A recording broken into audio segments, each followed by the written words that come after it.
Shalom, brothers and sisters. Shalom, brothers and sisters. Shalom. All praise be to the Most High. All praise be to the Most High. Welcome to the part 5 of Christians do not love God. They only love His blessings. All praise be to the Most High. Still like to prove why we should take the commandment of God more serious, so that things can be stabilized in our lives. All praise be to the Most High.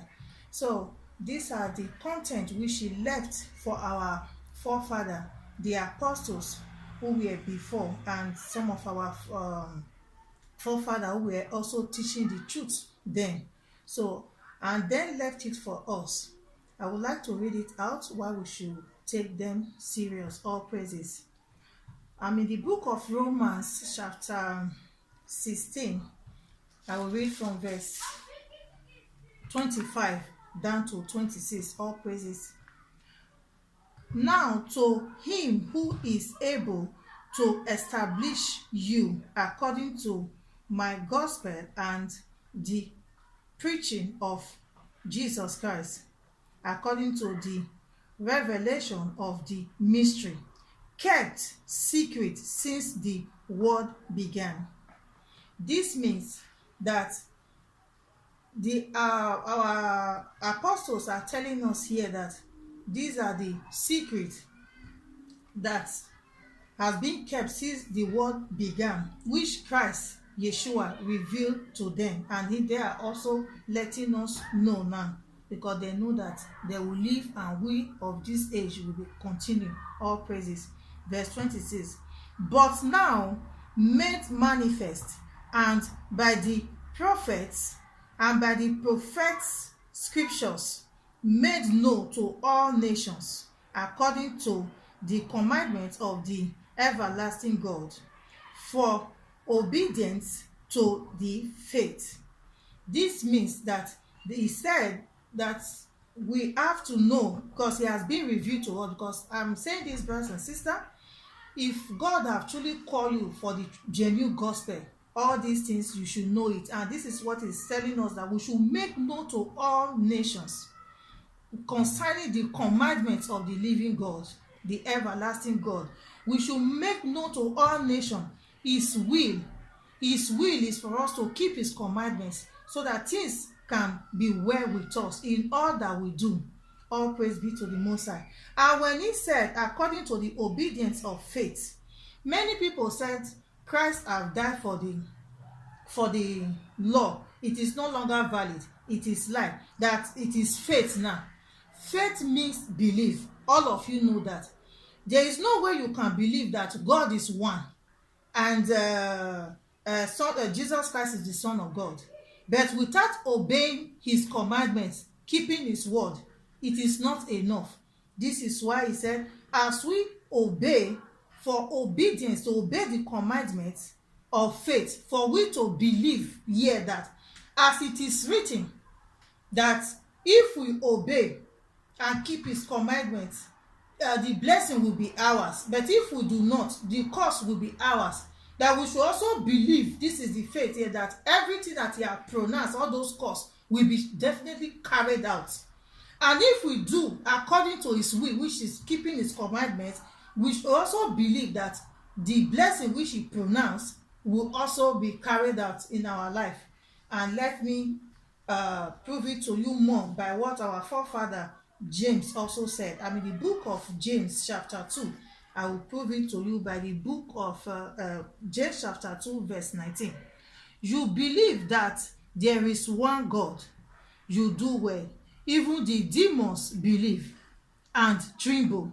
If you believe that there is only one God, you have done well by thinking like that. And Jesus Christ is the Son of God, who came to die for the sin of Israel and to be a light to the Gentile. You have done well. This is what He's telling you.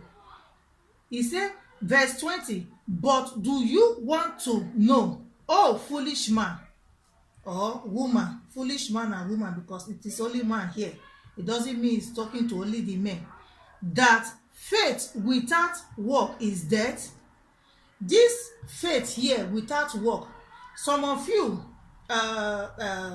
church goer, Christian brothers and sisters, Some of you will quickly go and be looking for a position, a work to do in the church. This has nothing to do with faith without work is dead. By you to begin to stretch, find out what you can be doing in the house of God, to begin to sweep church, to work as usher. This is not the type of work he's saying here. The work there is obedient. He's saying here, faith without obeying the word of God, faith without keeping the commandment, it is death. You can believe that God can kill. Yes, what does that mean? If you can believe that God can bless person, yes, what does that mean? But if you don't keep the commandment, it can kill. If you keep the commandment, it can save and it can bless you. That is what faith stands for. Faith means believe that God can kill you if you don't keep his commandments. You can die of your sin. That is what he's telling us here. That is what that faith stands for. And that faith also stands for believe that if you keep the commandments and all the precepts and his judgment and everything, you know, then believe that it can save you and it can also bless you. That is what he's talking about here, our forefather James. For you to know that this work here, it is obey, he's talking about. Faith without work is dead. Faith without keeping this commandment is dead. It is what he's saying. Let me prove it to you in verse 21 and 22. Was not Abraham our father justified by works when he offered Isaac his son on the altar? When our forefather Abraham take Isaac, did he do it as work? He do it as obeying the word of God. God said, take your son and offer it to me. He obeyed that word. That is the work that he does there. They put work for here to get you confused. And one, God allow it to be so because he's the one that will open your heart of understanding if you are the type that love the truth. So this is the work he's talking. Was not Abraham justified by obeying God? This is what he's saying here. It is not by walking in the house of God, sweeping the church, or going to pastor wife's house to go and cook and wash plates. No, this is not what he's talking about here, brothers and sisters. Verse 22. Do you see that faith was working together with his works, and by works faith was made perfect? Do you see that faith, belief, work together with keeping God's commandments? This is what it explained to you here. Verse 14. He leave example here. Verse 14. What does it profit, my brethren, if someone says he has faith but does not have works? Can faith save him? No.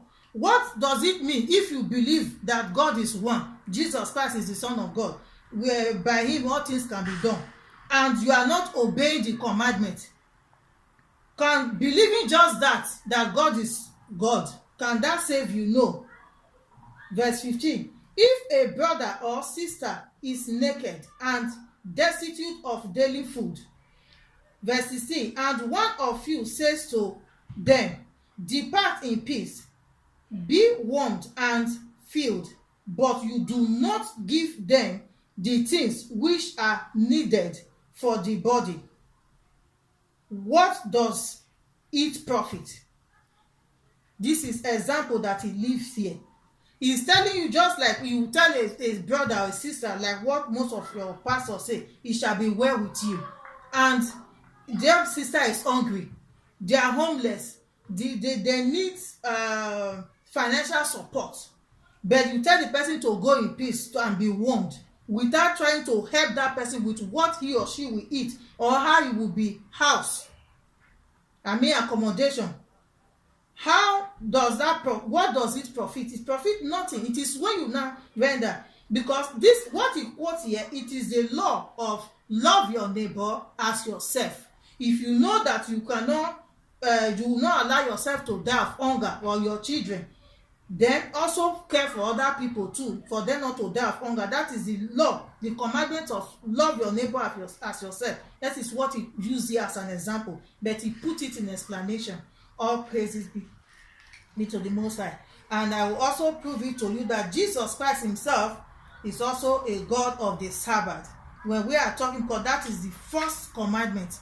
All praise be to the Most High. So, I'm in the book of Matthew. All praises.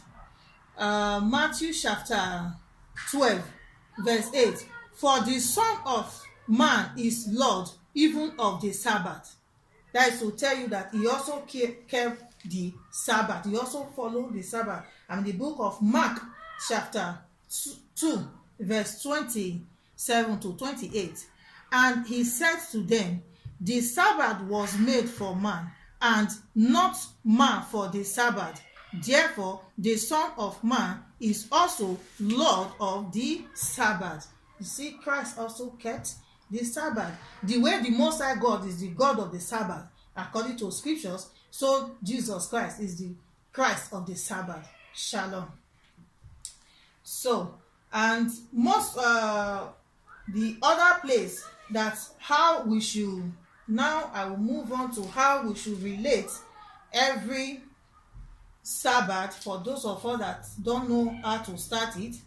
This, if you know you want to still continue your church on Sundays, I'm not stopping you to do that, because after all, the book of Romans said that we should not forsake the gathering of the brethren.